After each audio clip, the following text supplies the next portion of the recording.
What's up, sports world, man? We got the WTP Sports Dudes podcast coming to you live this Saturday morning at 10 a.m. What's up? I got Robert in post game in the building. What's up with you, Rob? How you doing? I'm good, man. I'm back from a long vacation, man. I missed y'all, man. I'm ready to get into something. Let's go. Yeah, I hope that vacation was refreshing for you because you it seemed like you already back at it. They're already back at. What's up with post game? We got post game in the building. How you doing, low post, mid post, high post? Man, it is all good, man. I'm happy to be on with y'all yet again this morning to talk this lovely thing called sports. Nah, facts, man. And I want to say Zaya, man, and I'm gonna be hosting your show today. Man, we're gonna jump right into it, man. Start off with some NBA talks, man. We a week away from the playoffs starting, man. Hey, I'm really excited for this playoffs, even though my Lakers is banged up. I think we're gonna get a lot of great matchups this year. But with it being 1 week away, let's talk about which potential first round matchup is the most intriguing to you.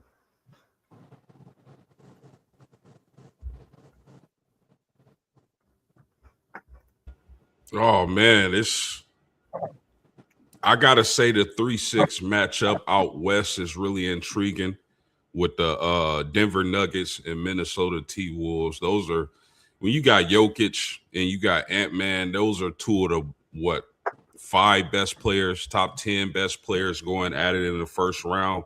It's going to be really interesting to see the Lakers and Rockets if LeBron James and company can hold off until the cavalry comes back and Luka and Reeves. I doubt it, but it's going to be an interesting watch nonetheless.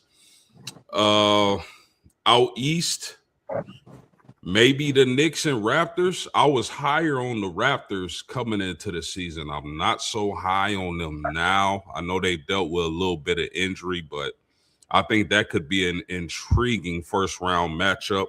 But the one that I'm looking forward to the most has to be Minnesota and Denver. Yeah, it's Yeah, that's usually Minnesota different. most If likely Minnesota those healthy, 3-6 oh my matchups. bad, Rob. Oh no, go ahead, go ahead. No, I was just saying if that Minnesota team get all the way healthy, that's going to be definitely a monster playoff series to start open up. Don't Yeah, tell me like we got the grand opening. We got the grand opening. We got parlay building. We had the pre-grand opening last week. This is the grand opening now. How you doing, Paul? What's going down, man? I can't complain. Ain't nobody gonna listen to me. There we go. This is the real grand opening. Once you hear those lines. What's happening, fellas? what's happening? What's happening, parlay? Go ahead, Rob. My bad. I didn't mean to cut you off. Yeah, usually those 3-6 matchups are usually the ones that are the most exciting whenever you get into the NBA playoffs. And so I'm interested to see what that Denver and Minnesota matchup is going to look like as well. Because those usually are the two matchups where the teams are probably the most evenly matched when you start looking at the players on each one of those rosters. So I'm interested in both of those 3-6 matchups. So you looking at the Knicks and Toronto, and I want to say the Nuggets and Minnesota will post game. Yeah. Paul, we was talking about the most intriguing potential first round matchups with the NBA playoffs being a week away. Who you say the Knicks is playing?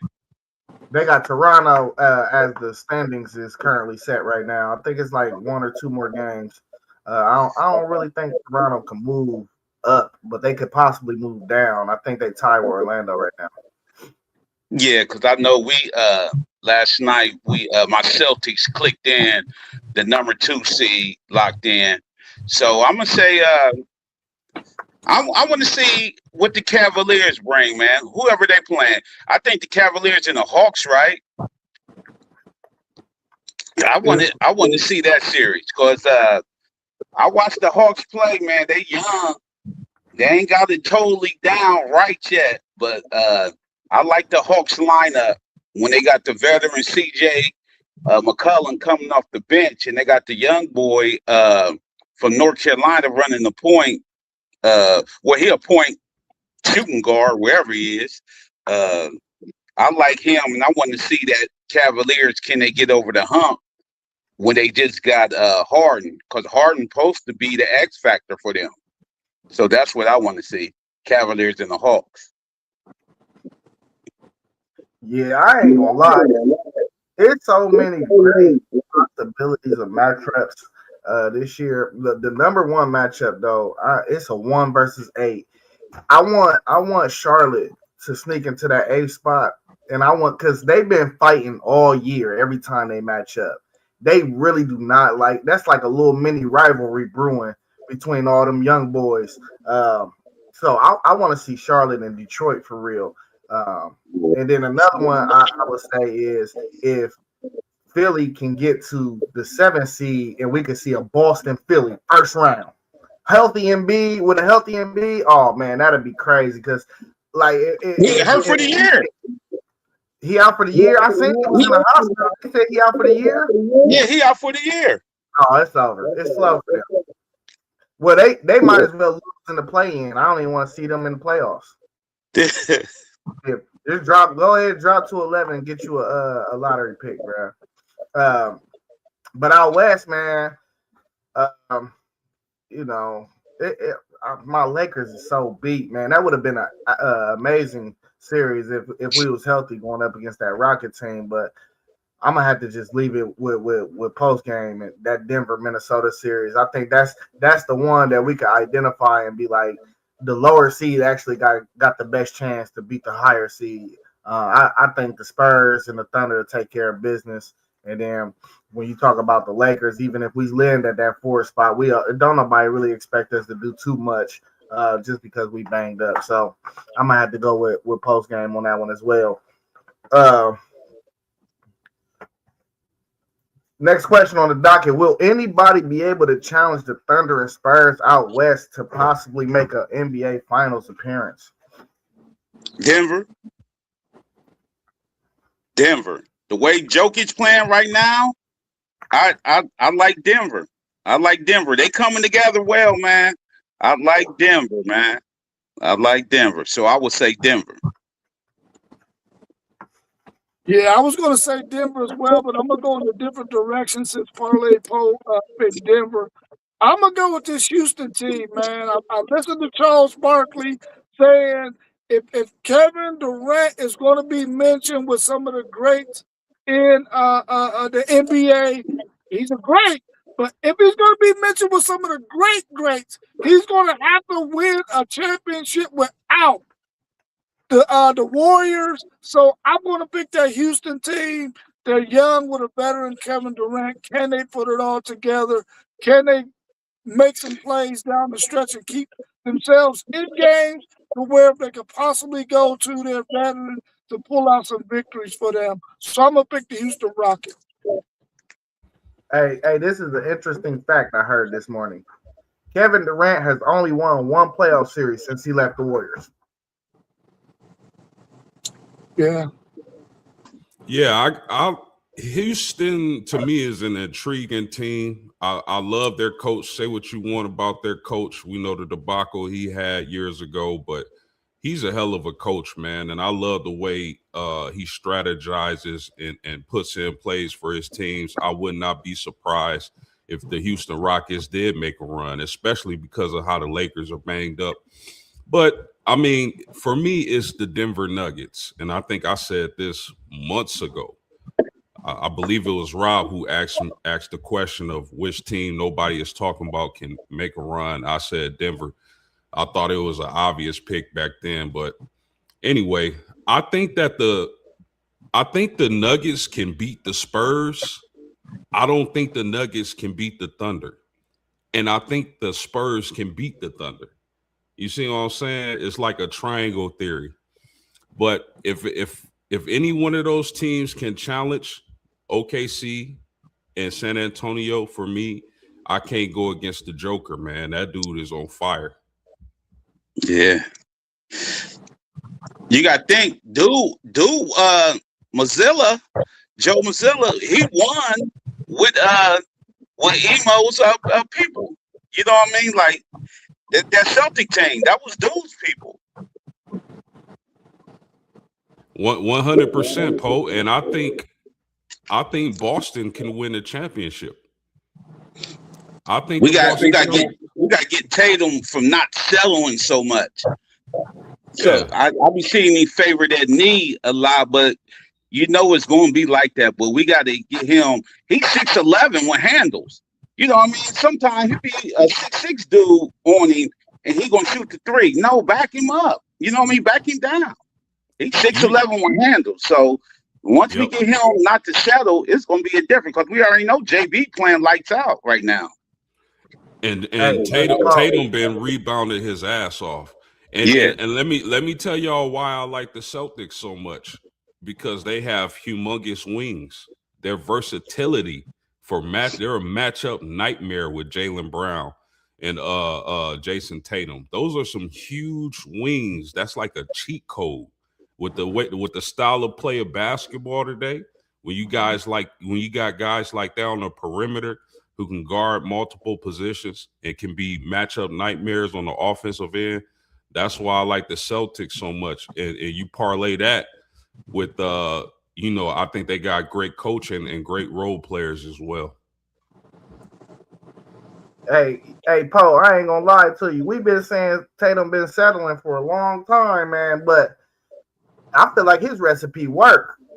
You know, I don't want to change it. Yeah, but I said I'm saying, like, the older he get, he gonna know that he a matchup nightmare down there. You remember how Jordan used to play?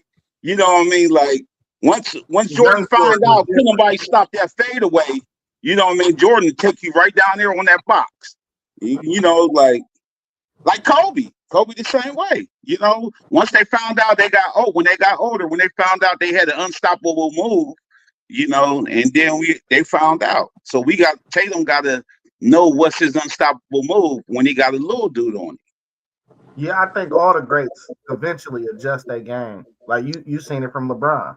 You know, LeBron he started going to the back to the basket, but young LeBron, he was just faster, quicker. He was getting to the rim, just going downhill all game. You know what I mean? So yeah, especially Miami Heat LeBron. That was probably the scariest Brown we ever seen. Man, Rob, did you go? Yeah, I went. Oh, okay. Man, listen, I ain't gonna lie, bro. The West is always sticky and tricky, man. But I think the Thunder and the Spurs is on another level for real. I would have gave LA a puncher's chance. But if I had to just say one thing, if the Warriors can creep into this playoff, bro, I never want to face no Curry. I think he make everybody else around him better. And man, if you gonna draw either the Spurs or the Thunder. If you beat one of them and you upset one of them in the first round, I mean, you might end up being the favorite after that. You know what I'm saying? Like, and Porzingis, that's a good pick. But you know why I won't say the Warriors? Because they don't have them big overachieving guys, I should say, like the Moonies and the Looney dudes. They don't have them guys like Kuminga gone. They don't have that type of dudes no more. Everybody's on the perimeter. They don't got no. Draymond Green is the only guy, and he won't even shoot a layup like 2 feet in front of him. He won't even do that. They don't got them gritty dudes like that. And they do have one, Gary Payton, but he a little guy though. You know, so that's why I won't say the Warriors. But every time you got stuff, you know what I mean, that it's always a chance. You know how I feel about it. I feel like he's the best player of this generation. If he's one of these guys that him and Bron, they on the same level for real. I ain't gonna disrespect Bron, but I think Curry is slightly better player of this generation. But anytime you got one of them guys and you got a decent cast around him, like Porzingis, Porzingis, Draymond, and Gary Payton, and the lefty, whose name I cannot pronounce. I think that's a crew enough for Curry to accidentally get somebody. You know what I'm saying? Because I remember the days when I'm watching Kobe with no crew, and this is just greatness, you know. And we taking them Suns teams to 7 games in the first round. I just think sometimes you get great performances from great players that it might get sticky.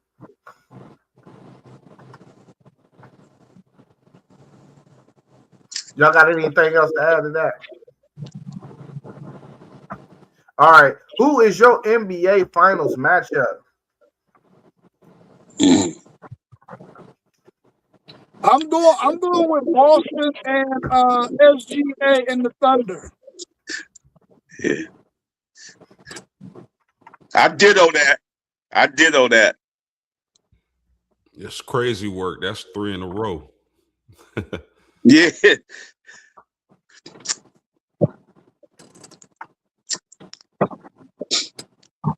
Yeah, listen, man. Wnba different, bro.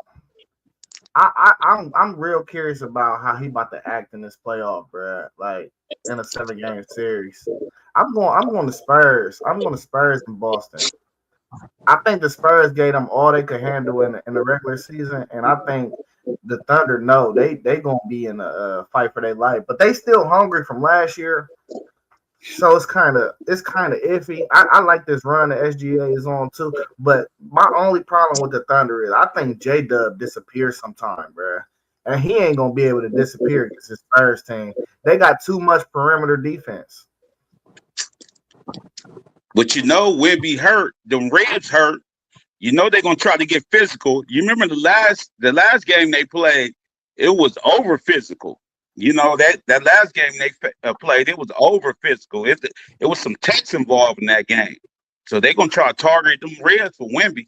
If that matchup do be in the Western Conference Finals.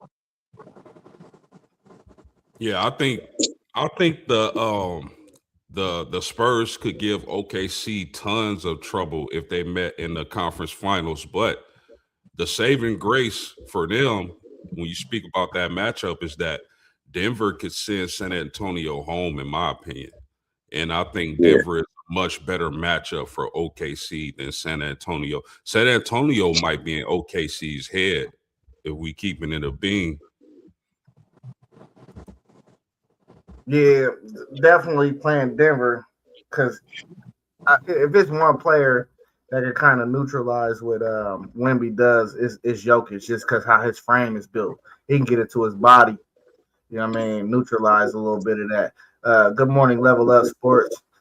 Thank you for being in the comments, homie. We wish you was up here.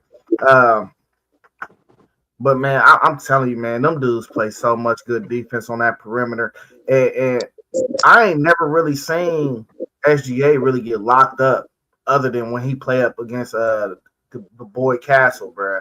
That boy Castle be all on, bro. Like he be locking bro up for real. I ain't gonna lie. Like it's really crazy for real. Hey, but y'all got anything else to add to the NBA before we switch over to the NFL?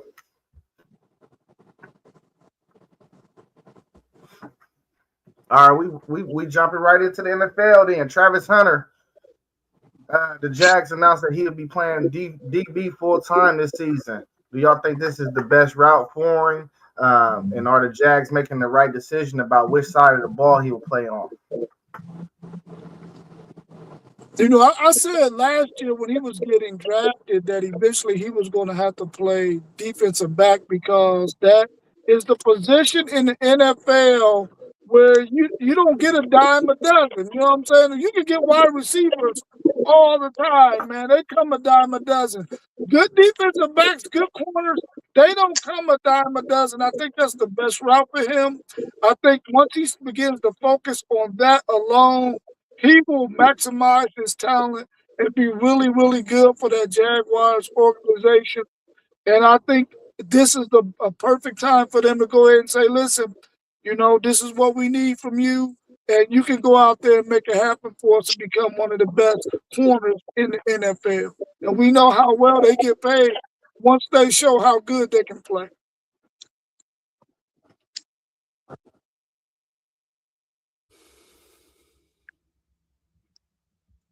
Yeah, Well, yeah. Go ahead. Go ahead, Post. right on. Uh, man, listen, it's one thing to play both ways in college, right? The NFL is the best of the best, man. It's like the Marines. Like you got the best athletes when it comes to football, the physicality, the speed of the game. I thought it was a tough sell with him coming in as a rookie and not being, he's kind of slight built and as expecting him to play both sides of the ball, and he ended up getting injured for the duration of the season. But I think playing DB is good for Travis Hunter and the Jacksonville Jaguars. The wide receiver room in Jacksonville is actually solid, especially with them having Jacoby Myers, Parker Washington. So I think they'll be fine at the wide receiver position. They got to be able to stop some opposing wide receivers. And I think Travis Hunter is still a great talent at the DB position. Maybe he can sprinkle in on a trick player or two throughout the season, but he definitely need to be assigned to the opposing team's best wide receivers when you talk about the Jacksonville Jaguars. Yeah, I think this was a great choice by Travis Hunter and the Jaguars because, like you said, he's slightly built, and we talked about this like last year that I don't think he will be able to hold up playing both ways in the NFL, where you have elite talent, and for him to play corner and take away that side of the field, like all the good corners do, take away that side of the field, or him matching up with their best receiver. This is going to be longevity for him. And then he showed his worth. Corners don't come dime a dozen. Like No said, they don't come dime a dozen. So you can get a lockdown corner. This could be his big payday right here. You know what I mean? Lockdown corner. Travis Hunter. This is what we want to see. You know what I mean? And then with that stacked AFC, this is what we want to see. Travis Hunter on somebody's best receiver or just locking down one side. So Jaguars, I think they had a long talk about this, but I'm glad they came to a decision that he only going to play on one side of the ball. Yeah, I think I was the odd man out, man. I thought he could go both ways, I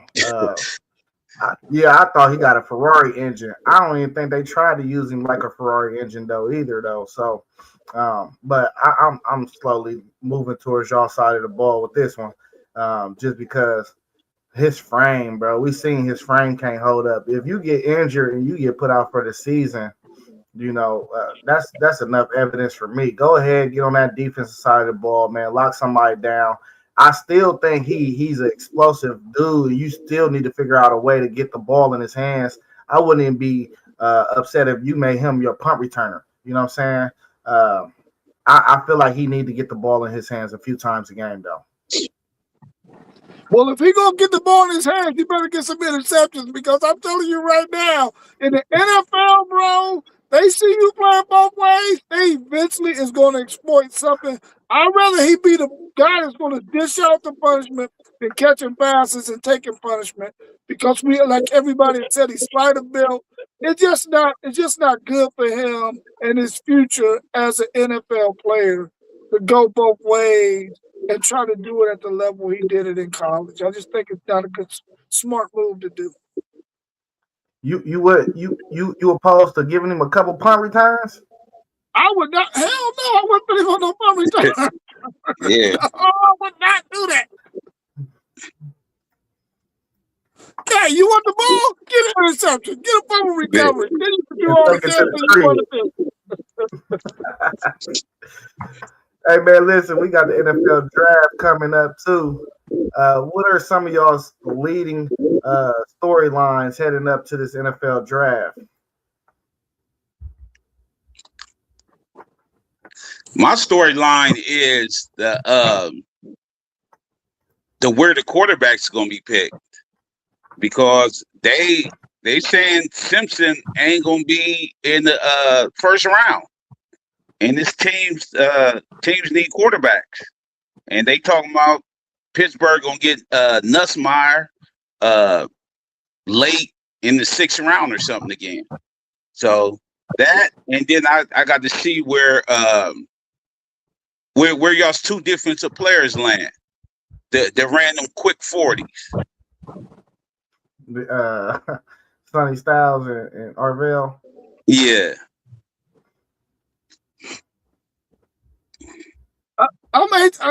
For a minute there, I thought maybe the Raiders would go in a different direction and not pick Mendoza, but I think all of that noise got quieted over the past week. I think they're going to go ahead and pull the trigger on picking him number 1. But I really want to see where Ty Simpson lands. Will he be able to be a quarterback that's picked in the 1st round? Because I don't think we've ever had an NFL draft where they didn't have at least 2 quarterbacks picked in the 1st round. And this is one of those drafts where there's so much freaking talent in this draft, especially on the defensive side of the ball, that I think we could possibly get a draft where there's only 1 quarterback that gets drafted. Another thing, I want to see where Caleb Downs go. He didn't have a spectacular 40 time, but he's so freaking smart, man. Will teams back away from him because of his 40 time? I'm anxious to see if that happens. I don't think they should. I don't think that would be a good idea for them, but I want to see if that plays out that way. Yeah, those are some really good points, y'all. I mean, when you talk about storylines heading into the NFL draft, it's like, where do I begin? I think it starts with the 2nd pick. You starting to hear, I thought Arvell Reese was a lock for the 2nd overall pick, but David Bailey can creep up into that spot. The wide receivers in this draft, where do they go? KC Concepcion is a guy that's moving up the boards. Some GMs that's being talked to say, we can get him in the 2nd round. Some of them say, man, I don't know if he might make it in the top 15 picks. Mekhi Lemon, I think it would be a mistake if teams let Mekhi Lemon fall to the Rams. And then you got Carnell Tate, the Ohio State wide receiver. Where does he go? Initially, I thought he'd be a top 6 pick. I didn't think Cleveland could let him get past them at 6, but it looks like they're going to go for the tackle instead of the wide receiver with their 2 first-round picks. So the wide receiver position is extremely interesting. Then you got the big offensive lineman, fellas. Listen. I on my show, Respect It or Check It, I asked, will they break the record for first-round offensive linemen taken with 9? They very well could break that record. It's a lot of offensive linemen that can go in this 1st round. There's a lot of storylines. And then you talk about Rob's Tennessee Titans. Will they look for an edge rusher? Will they look for a defensive player to help that defense that gets barbecue left and right, my man? Or will they go with the running back from Notre Dame and Jeremiah Love?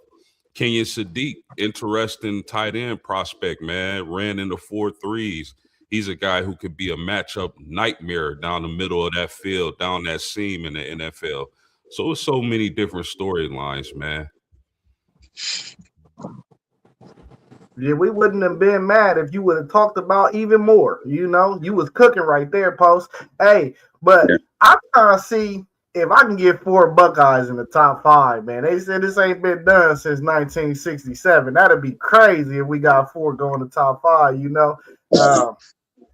I'm with you as well. Whoever mentioned the quarterbacks, man, I want to see about these quarterbacks. I want to see if Ty Simpson can slip into this 1st round. Who would possibly take him? Got my eyes on the Jets and the Rams. Rams probably go defense, but you never know because Stafford is up there. He had them back issues. We know he won MVP last year, but it's about time to get his successor in there. Any season, he could be like, I'm done. So I think they need to definitely there's a few teams that definitely need to look at Simpson. It's some of these scouts out here that look at him too, and they just like, he got 1st round tape in the first 6-7 games, and then the last 6-7 games, he came back. But I guess he was dealing with some health injury or something. I want to see if they're going to weigh that or not. as well. Yeah, I like the receiver storyline. Just because I'm one of them people that think Brazil is a first round talent that probably won't get picked till day two. I spoke about him. It's so many different guys though out there at the receiver position that I feel like it's going to be day one guys. As soon as they step on to an NFL organization into an organization that they're going to be able to help teams. Um, and I'm looking at my Buccaneers, of course. You know, I think we all locked in on our teams. Hey, Poe, y'all gave up on Will Howard already, though?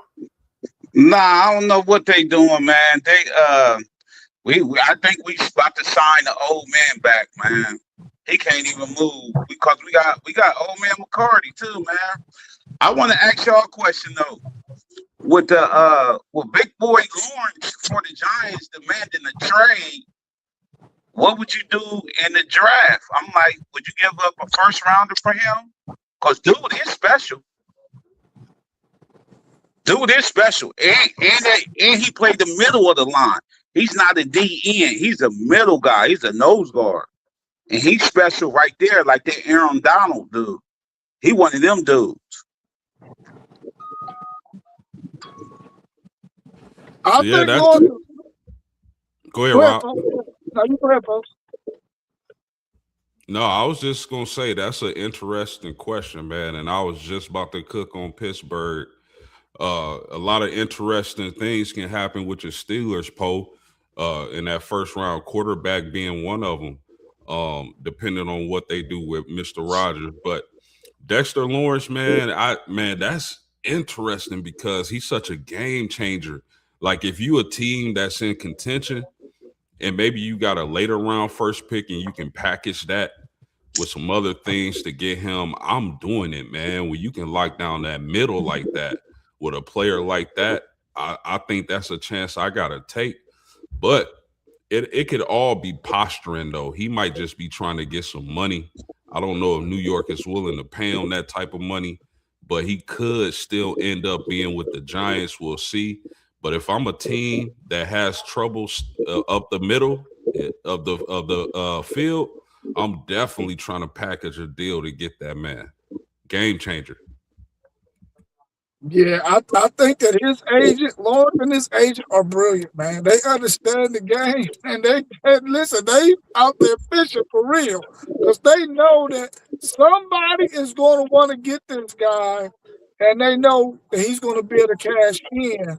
And I think they just playing it the way they supposed to play it. When you got a player as good as Dexter Lawrence, they understand that listen, we gonna ask for a trade, and either New York is gonna give us some bread or somebody else is. Because this guy is somebody that if my Titans wanted him, I would be more than happy for them to get him to help that defense because my man needs some help.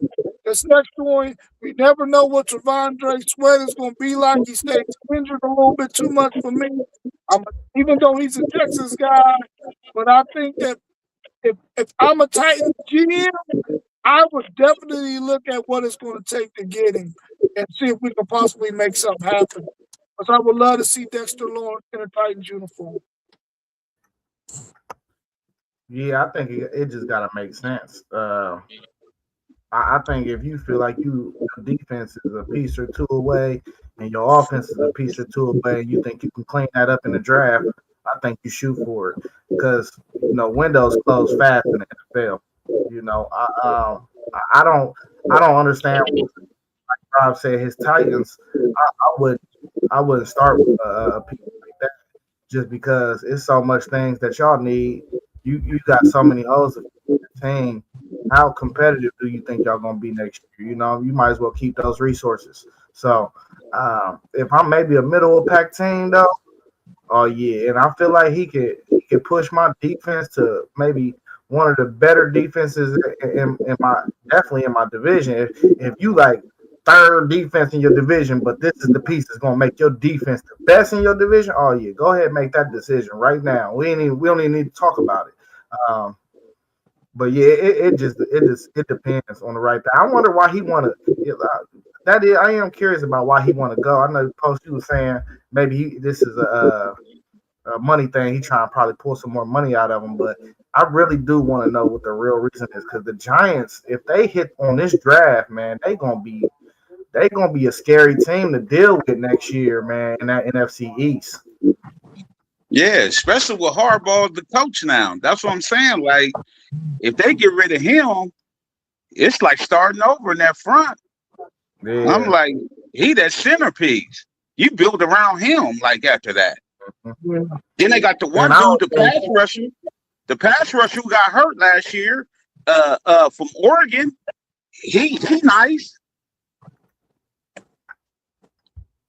Yeah, and I don't think you can identify no interior guy in this draft on that type of level, bro. Like, what's your boy that came out of Michigan a couple years ago that went to the Browns? You talking about Mason? Yeah, Mason. See, we all felt like Mason. At least I did. Let me speak for myself. I felt like Mason was a game changer. I don't see no interior dude coming out this year that I feel like is going to be an absolute game changer. You know what I'm saying? So that's a different caliber type of dude right there. Y'all got any other storylines y'all want to talk to before I hop in this comment section? Yeah, post Pittsburgh Steelers is going to be interesting, man, because they got a late first round pick. Ty Simpson might be there for them to take. What do you do? Do you keep Rodgers and kind of let him groom Ty Simpson, with Ty Simpson having limited starts in the college game? Let him develop and come along and have your quarterback of the future? Or do they go elsewhere? Another interesting position to watch in the draft, fellas, is the linebacker position.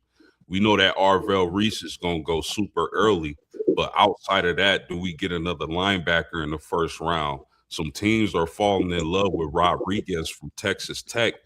So it'd be interesting to see where he goes. I hope that Rob's boy, Hill from Texas, falls into the second round, because I hear my Colts are liking what they see from him, and he could be our second round pick, seeing as though we don't have a first. But definitely Poe, them Steelers is a team to watch in the first round.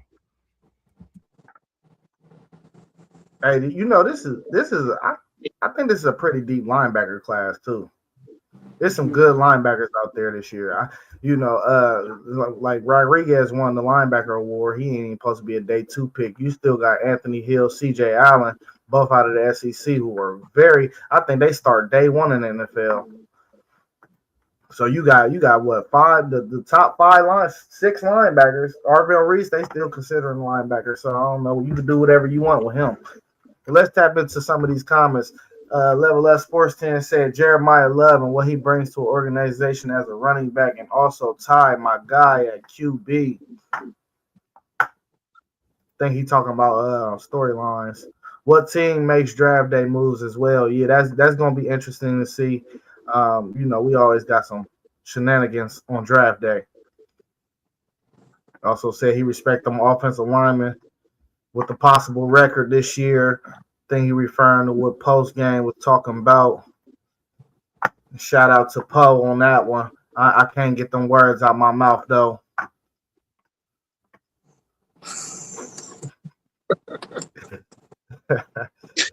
Hey, I'm mad at you. I can't get it out. Hey, everybody was in the chat saying congratulations, man. I typed it 3 times and deleted, bro. I couldn't do it. Hey, I ain't mad at you. I ain't mad at you. Hey, I ain't get disrespectful though. Hey, man, let's switch over to the WNBA, man. These Supermax contracts are here, man. I want to hear y'all's thoughts on it. We got several players that signed or are in the process of signing these Supermax contracts. Got Aja Wilson. Who else? I think Kelsey Mitchell just signed one. Jamie Young, I think she was the first one to actually really do it. It's quite a few out there, though. What's y'all's thoughts on these Supermax contracts? And do y'all think this is the route that we're going to continue to see. But I've been seeing a lot of these contracts, or most of these contracts, are 1 year deals too. I want y'all to give me y'all's opinion on, do y'all think y'all see more girls start to take discounts but more years on their contracts as well? But go ahead, give me y'all's thoughts.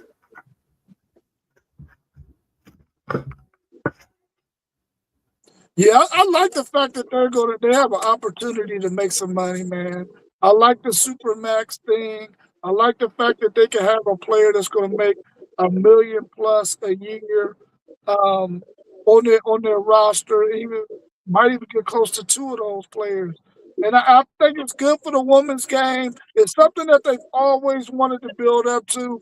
It's here now, and I think that eventually you're going to get players who are going to have supermax contracts who are going to decide, hey, listen, I'll take a little bit less money in order to build a much better team because I want to eventually have a championship next to my name.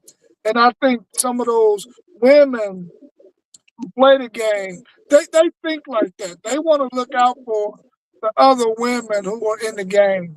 On the men's side, they may not do that as much in the beginning. They'll start doing that later on after they done made a whole bunch of bread. But the women haven't made a whole bunch of bread yet, and I can see them taking a little bit less in order for their sister to get a little bit more money. Yeah, I would think so. Congratulations to them. You know, the Supermax. I don't think it's really the deal they wanted, though. I think they wanted more. You know, everybody want more, but that's what they had to settle for because they still be in the red, though. You know what I mean? Like these teams still be in the red. So for them to sign for this money is a good look for them, and I think Asia, she the start of it all, man. You know what I mean? Once she start doing everything she been doing, I see the face of the W for real. So they need to keep her on hand, and the few couple players that they have right now, keep them going. And I'm proud of them. Yeah, 100%, fellas. I mean, this is what they wanted. They wanted to get paid like professional athletes, the great athletes that they are. So salute to them. Of course, they probably wanted a little more, but I mean, to have your supermax, the number on your supermax go up like that, I'm pretty sure they'll take it. But as far as them taking less, let's take for example, Arike Agumbawale out of guard U Notre Dame, may I add. Uh, she set up. I think she just signed her supermax contract, and she could have got 1.7 mil, but she's taken less than that 1.7 mil in order to help the team build around her and Paige Beckers. So in that aspect of taking a little less, I think the majority of the ladies, and I don't think they selfish at all, but they definitely want to get that bag, feeling as though they've been underpaid for the duration of the league. But I think for situations like that where they can add pieces around their star players, they took a little bit less when they signed those supermax contracts. I think you'll see a lot of that. And while we talking about those Dallas Wings, it's going to be really interesting to see what they do with that first pick, having big bets there and AZ Fudd, seeing as though they probably don't need another guard with Agumbawale and Paige Beckers. But AZ Fudd will be there, and Lauren Betts will be there for them to pick with the first overall pick. Who would you go with, Post? I would go with Betts, man. I mean, you got your guards.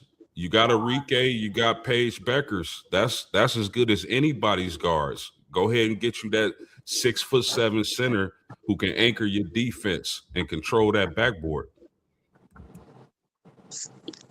Yeah, that's why I threw that question in there too, Post, because I was saying Arike, she was the one that did. I want to see if she's gonna be the transmitter, and you seeing more and more of it. You know, But shout out to all these women, man. Get y'all's bag, man. Hey, listen, I was geeked when somebody sent me the little thread about Kelsey getting paid because, that's my fellow Buckeye. I'm just proud, that they able to get these bags. Probably start doing more out here. We Rob know this. We just had a little thing at Douglas with our kids, where they were teaching basketball. I don't know if the WNBA players ever showed up, but I guess the WNBA was supposed to be over there and running our kids through some drills. So just stuff like that, for our kids to look up to, young girls over there. That's just gonna give them more motivation to get to the sport. Hey, did the WNBA girls ever show up? I don't know. I didn't go back over there for the afternoon session. I only made it over there for the morning session, and they hadn't gotten there yet. But they did say they were coming down from Cleveland, so they may have made it for the afternoon session. Yeah, that was dope for sure. Y'all got anything else y'all want to add to the WNBA? Now that they're getting this money and they have a little bit more change in their pocket, they really got to go out there and promote their sport. They gotta put boots on the ground and start putting some. As Parlay Post said, they still in the red. They still in the red. Now that you get this money, that's gonna put you even further in the red if you don't put butts in those seats. So they really got to go out there and do the legwork. I think the game for the women is growing at a rapid pace, and they can take advantage of this right now. If all of them got buy-in and go out there and do what they need to do the legwork to get butts in those seats. Nah, for sure. That's a really good point, Rob, because that's what I was kind of thinking. I was going to ask y'all, do y'all think the influx of money is going to make the players be more lackadaisical on the court, or do you think they play harder? Well, they always play hard. Them girls, they play harder than the men. They always play harder. So I would think that this will be a good motivation factor for them. Because I'm saying like Caitlin and them, Caitlin's superstar. You know what I mean? Like, even though the girls don't want to see it, but Caitlin's a superstar. And for people that's reacting, young ladies reacting off of her, see her play hard, they out there. They gotta play harder, man. Yeah, I ain't gonna lie. The difference between the men's game and the women's game is I really think some of them women don't like each other. Probably not. Probably not. They be trying to go at each other like that for real though. Go ahead, Post. I just wanted to ask y'all this real quick. What do y'all think about Angel Reese being traded to the Dream? All I know is them ticket sales done went up. Yeah. It was like 2 first rounders or something. What was it? Yep, 2 first rounders. I mean, you have to make that move because of the fact that you're going to get 2 first rounders. So you got to make that move for the future. But at the same time, it's like, man, Angel Reese is one of those other semi-faces of the league, and she puts butts in the seats. People like all of the drama that comes behind her, whether it's good or bad, So I think she's a marketable person. So you would probably want to keep her, but if you can get 2 first-round picks, man, you gotta make that move. Yeah, and she gonna play. Because there ain't no load management in WNBA. They don't be doing stuff like that. You know what I mean? Them ladies play. You know what I mean? They play. So if it's for the money, get the butts in the seats, yes, that was a good move. I honestly thought they could have got a little bit more for Pretty Brown rebound. I thought they could because it's like you getting the premier, easily the top rebounder in the league and it's not even a first rounder for this year's draft. It's 27 and 8, 28. I thought they could have got a little bit more for it. Well, shout out to the GM for the dream. You sound like you did your job. Yeah. Y'all got anything else y'all want to talk about with WNBA? All right, before we slide over to college football, man, I had this on my notepad that I was gonna throw out here if we was making good timing. But did y'all see the money breakdown, man, from March Madness? The Big Ten collected 69 million, Michigan 14.7 in total. I think the SEC was right behind them in like at 57 million or something. But that 69 million was all collected between both sides, women and men's, the 21 teams that they have represent. But it's something called a unit where if you make the tournament, you get a unit price. Each round you go, you get another unit, but it's spread out through 6 years. So one unit might be 350,000, but they don't pay you all that up front. They pay you through a 6 year period, man. But do y'all think this is why we're seeing a lot of NIL transfers go to certain schools, and these funds used directly to go back into the team that's getting built next year? I'm quite sure that's part of it. It gotta be. I mean, anytime you got money that's transferring hands from the NCAA to these universities, and they want to use it in that way. And I'll just take Texas for instance. You know, Texas is not one of those tier one teams who spend a lot of money on basketball. Now they're the tier one of all tier one schools when it comes to the football program. But they need to understand and listen. You can build a championship caliber team if you are willing to spend the kind of money that it takes to get some of these players to come to your university. And I think when you can make this kind of money for your conference and for your university, you got to be willing to invest some of that money back into that program, the basketball program, since that's what we're talking about. And I think that got to be part of it. You got to be willing to spend some money in order to recoup some money on the other end when you make these NCAA tournaments, especially if you make a really nice run. Hey, and let me add this too before post game and pogo. You know, it's not the same as football when a team make the college football playoff and they got to distribute the money. It's really up to the discretion of the conference of how they distribute the money. But as you advance, you get your base sum from making the tournament, and as you advance, but it's still extra money left, and they can distribute that however they want. Yeah, I was gonna ask you about that. Like, how was it distributed? But yeah, man, you got to pour that back into the team that got you there. You know what I mean? Like, just like Michigan, they just signed the big man like 2 days in the portal. The dude, hey, if you can't beat them, join you.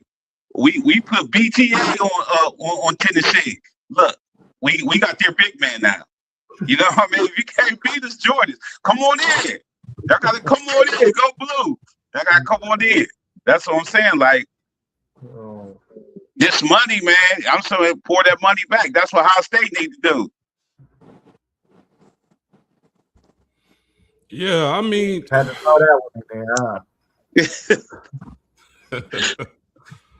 I mean, it's March Madness, March Madness. You feel me? It's like, this is why you want as many teams for your conference in the NCAA tournament. When Zay talks about the units and how everybody gets paid, the distribution of cash that goes into some of these basketball programs is crazy. Like, like when you break it down, like, I know some schools favor their money to the NFL or to the college football team, but some of those schools, like a Duke, they spend a lot of money on them rosters, man, and that's why they want results from Duke's coach. So, I mean, you've been hearing rumblings about them being not satisfied with the results they're getting with the type of money that they pour into them programs. So, I mean, if you can get your basketball team that type of money, you should be competing for championships every single year. It is so easy in this new era of college basketball. Look at Michigan. Look at what they did. They assembled that team and they got the job done. Your Arizona's, teams like that, man. So they got a lot of money to play with, and the more successful you are in these NCAA tournament runs, the more money that should be poured into your program to keep the success going. Yeah, y'all got very good points on that, man. Hey, I ain't even got nothing to add to it. We're gonna go over here to the college football world. To end it out, we rounding out at 55 minutes. Hey, when is y'all spring game, and what are y'all looking forward to learning about your team? Or is there anything that y'all think y'all can learn about y'all's team in spring games? Ours is the 18th. Nephew, my nephew, little Larry, and Jermaine Baker. We gonna go down there. I'm trying to get Big Ronnie on board, but he already said Willingham already said he's seen enough from the first team, first and a little bit of the second team, that you're gonna be seeing the third and fourth team out there on the spring game trying to see who they are. So I don't know what I expect to see. Good role players, you know what I mean? If they already seen what they need to see, I'm just there to watch, support.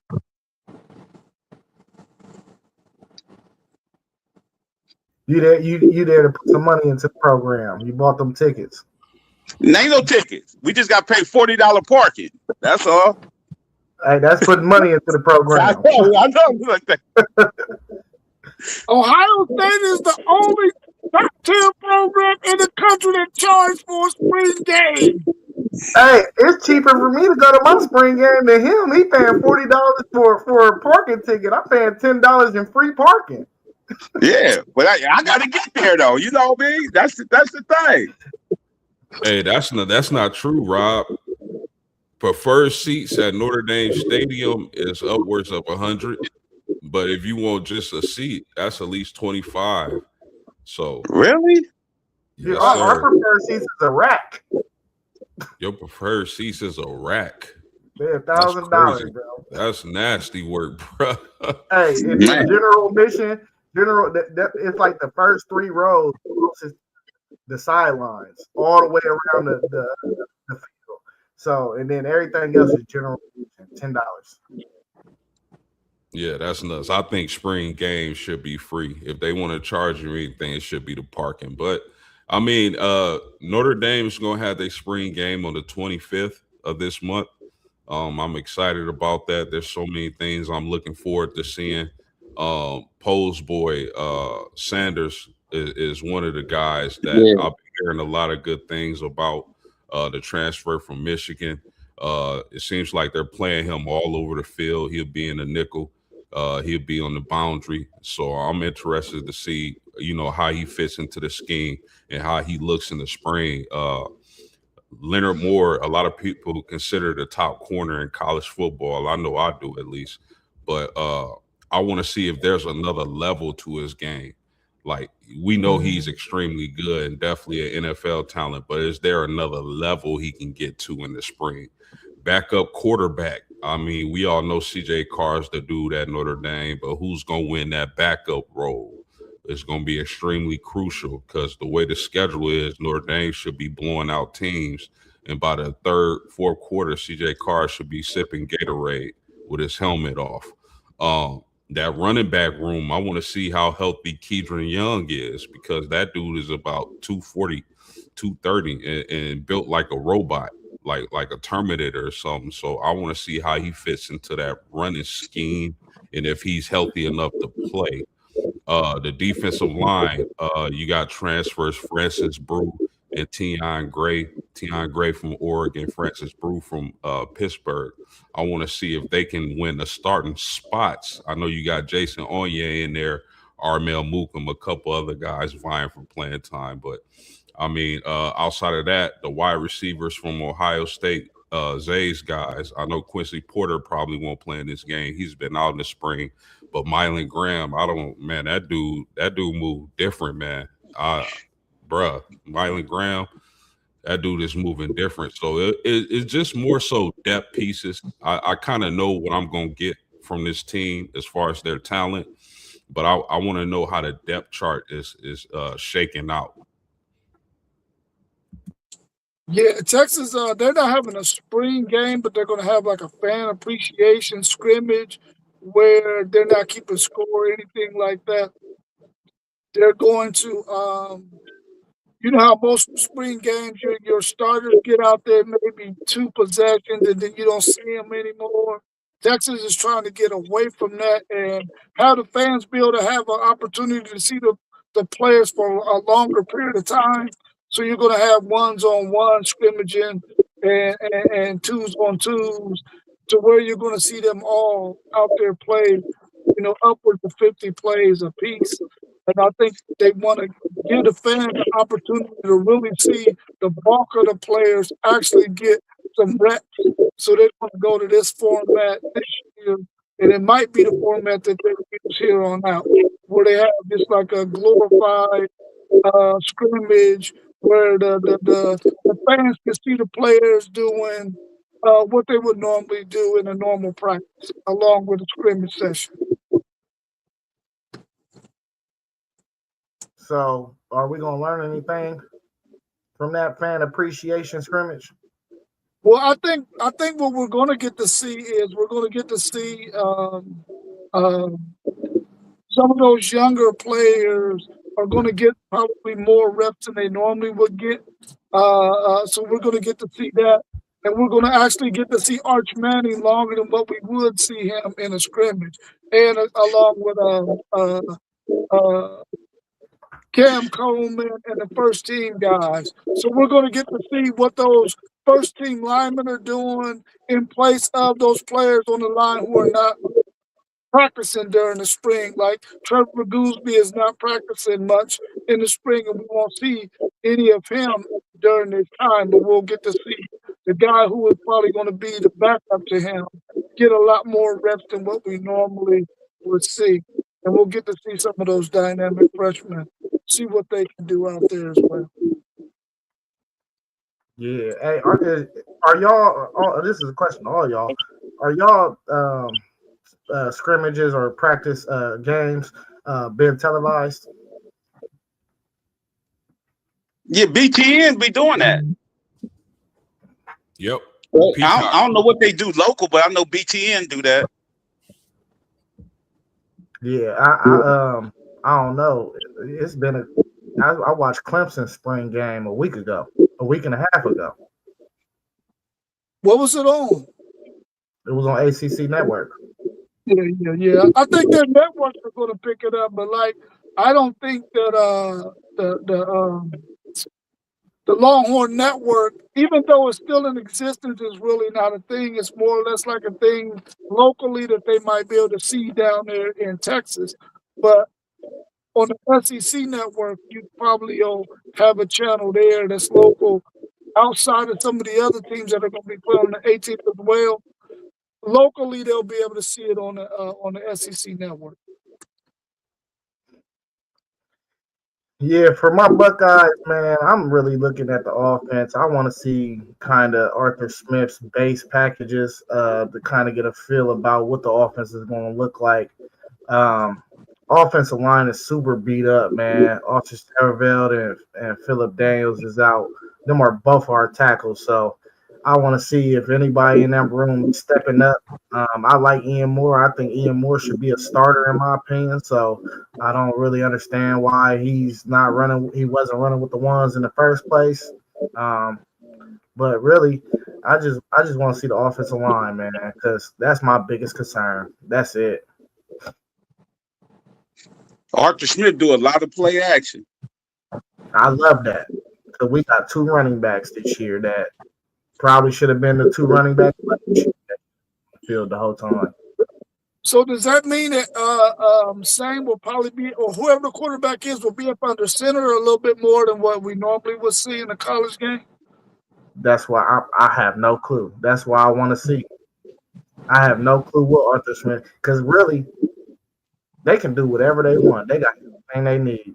and that's how I kind of felt last year. But that line got to make a progression too, for real. But from what I've been hearing, that line ain't been looking good at all. So it's still early though. We still got to go through fall camp. I mean spring. You can lead into summer or whatever they call it. And it's a lot of time for them guys. Man, we return 4 starters. We shouldn't be going through yelling, Let me ask you this. How y'all tight end? We got a kicker. We got a kicker, Paul. Okay. I said that last year, but this year we got Baylor's kicker. He didn't hit a game winner. You need one, but that ain't gonna help. That kicker ain't gonna help y'all this year. But listen, do y'all have good tight ends? Yeah, our tight end room is monster, bro. Hey, we got so Nate Roberts, he started fullback for us last year as a freshman, just so he can get on the field. But we like him a lot. We also got a kid from Ohio. That was a 4-year starter. So he gonna be just like another Wills Kazmarek. I like guys like that. Like they not sexy, but they gonna block, and they can catch a ball here and there. You know what I'm saying? But I like them non-sexy tight ends, bro. That's gritty. You feel me? And we got 3 of those on our roster. I can't even think of the other dude's name that we got out of the portal. But we got 4 tight ends right now that we feel comfortable with hitting the floor, and that's good because that's why I feel like they brought Arthur Smith in because they tried to do this last year. You know what I mean? But I don't think we got the type of blocking that we should have got from our tight ends, and I think he could help teach that. They didn't know what they were seeing when it came to running plays, so I think Arthur Smith gonna clean a lot of that up, though, for sure. Yeah, he definitely is. I'm telling you that right now. He loved tight ends. He loved tight ends. You know what I mean? But so he will clean that up. Blocking. Yeah. Let me ask Poe a question, man. What kind of season are you expecting from Underwood under Whittingham? The way they talking, Whittingham and Peck, and this is the first time he had a quarterback coach working with him exclusively. I'm expecting sky's the limit for him. They already said he looking better than what he did last year. I want to see if he see the field better. That's my whole point. If he see that field, because he did a lot of check down and last year instead of giving his wide receivers a chance. You know what I mean? Until he got Marsh, until Marsh really will start playing, I don't think he trusts them guys.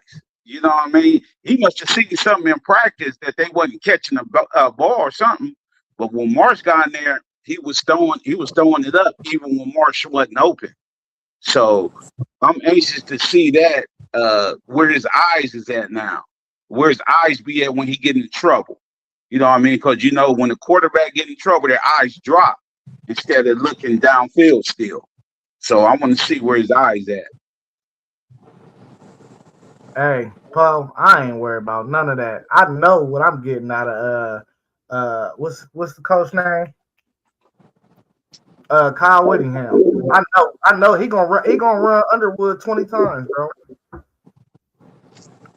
15. He gonna run 15 times. Your running back gonna touch the ball 22 times, bro. We already know what's coming. We've been getting prepared for it all spring. I don't know, man. The way he had what's his name? Dampier last year, he threw the ball a lot. That number 4 ran the ball a lot too, though. He did. He ran the ball. He did. But I'm saying he ran in spots. I like when he do that situation, when he run in spots. I'm saying our offensive coordinator last year, he was like saving stuff and try to run Underwood against Ohio State. I was like, come on, man. Like, come on. Hey, post game, let me ask you this. You was talking about the Ohio State receivers. Do you think any of them are gonna make it onto the first team or not? Well, Quincy Porter been out for the spring, so he always hurt. We'll see with him, but I don't think at this point you can sit Mylan Graham, man. If just listening to the players at the pressers, they always bring his name up. When you look at the practice highlights, you always see Mylan Graham like just moving differently from everybody. So I don't know how you sit Mylan Graham in a 3 wide receiver set. I know Jaden Greathouse has been dealing with a hamstring, even going back to last season. So I hope he's able to be healthy. Faison is fully committed to football. He's been playing lacrosse. He quit lacrosse to focus on football. So that 3 wide receiver set could be Mylan Graham, Greathouse, and Faison. And with those type of receivers, you're able to put them everywhere on the field. So we'll see how it shakes out. Let me ask No something. Why the French dude couldn't get on the field for Texas? Last spring he was the main one that they were talking about, and we thought he was going to be the best out of that group of wide receivers that came in. I think what happened with him was he started falling behind Dylan McCutcheon and Khalil Lockett, and he just wasn't catching on to the system, man. And so he didn't see a way he was going to get on the field before his junior year. So he decided he had to go. He wasn't getting the system down. And Steve Sarkisian wants his wide receivers to learn all of the positions in order to get on that field. And he just wasn't picking it up fast enough like some of those other guys were. Yeah, because they saying like a couple of these beat writers for Michigan, they saying like dude amazing out there. They said his patterns, they said the way he run patterns is like he's second to none out there. And I was like, why he couldn't get on the field? That's how they talked about him in the spring last year about James Prince. He was leading all of those young guys when it came to the spring thing, but when they got to fall camp, he fell behind all of those guys, man, and you didn't get to see him on the field much. And I thought he was going to be the one who would be the best out of Dylan McCutcheon, Khalil Lockett, and the Aaron Butler kid. I thought he was going to be better than all of them, but he just didn't see a way onto the field, man. For some reason. I hope there's stuff behind the scenes too that they just ain't saying. Yeah, I hope this is wake up call. Yeah. Hey, Rob. One last. Oh, go ahead, Paul. Everybody. Yeah, let me ask Rob something real fast. With y'all new defensive coordinator, do you expect Texas to start off slow on defense and gradually get better with your new defensive coordinator, or do you expect them to come out, defense being up to par day one? They have a lot of veteran guys on their defense. Even if they played at other universities, there's guys that's been playing college ball for at least 3 years. So I think they're going to start off fast. And if you listen to Will Muschamp in his press conference the other day, he talked about the fact that, and he was mainly talking about the defensive back guys, that if you're not willing to thud, you're not getting on the field. So I think he has a philosophy that he doesn't believe in just have an organic pressure. He believes in sending blitzes and sending numbers. So I think that those young guys who are going to get a chance to play, they're picking up on this system really, really quickly. He's not leaving anything for the fall that he can get in right now in the spring. I think they're going to start off fast, but they're going to get better as time goes on because they're going to face some teams who are going to see them in some games, so they're going to have to make some adjustments, of course, because that's just a chess match in football. But they're going to start off, and they're going to be really, really good simply because they have a lot of veteran players, though. Real quick, we know y'all hired Will Muschamp just for Julian saying. We know these things. Real quick, Zay, if you don't mind, man, let me ask you a question. With Carnell Tate going to the NFL. You got Jeremiah Smith down there. Who's going to be that second guy at wide receiver for Ohio State this season? Man, listen, I don't think it's going to be one guy that's going to be what Cardell Tate was.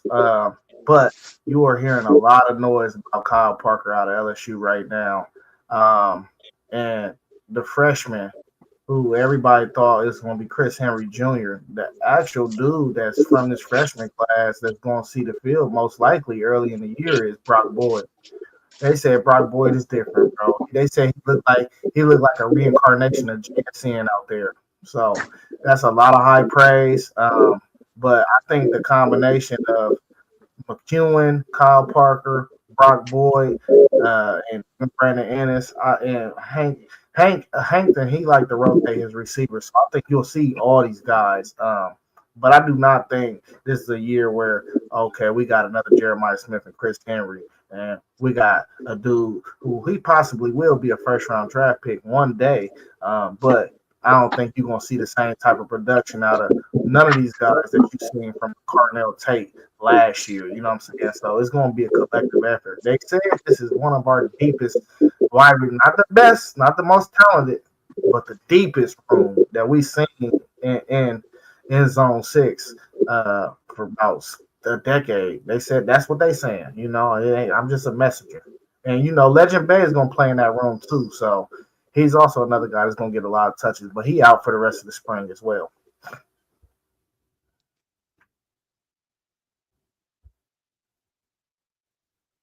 That's it. That's all. That's all she wrote. All right, let's get up out of here, man. Hey, I appreciate all y'all popping up into the podcast this morning.